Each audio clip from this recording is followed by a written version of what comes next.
ಎಲ್ರಿಗೂ ನಮಸ್ಕಾರ. ನಾದಸುಧಾ ರಸಂಬಿಲನು ನರಾಕೃತಾಯರ ಈ ಆರಭಿರಾಗದ ತ್ಯಾಗರಾಜ ಸ್ವಾಮಿಗಳ ಕೃತಿಯಲ್ಲಿ ಪಾಠಾಂತರದಲ್ಲಿ ಕೆಲವರು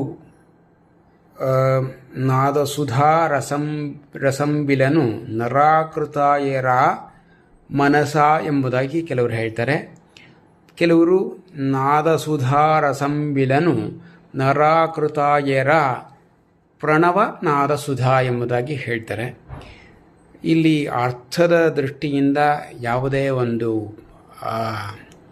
ಕಷ್ಟ ಇಲ್ಲ. ಇಲ್ಲಿ ಆದರೂ ತಿಳ್ಕೊಂಡಿರಬೇಕು ಎಂಬುದಾಗಿ ಒಂದು ಉದ್ದೇಶದಿಂದ ಈ ಒಂದು ಅಂಶವನ್ನು ನಾನು ಈ ಮೂಲಕ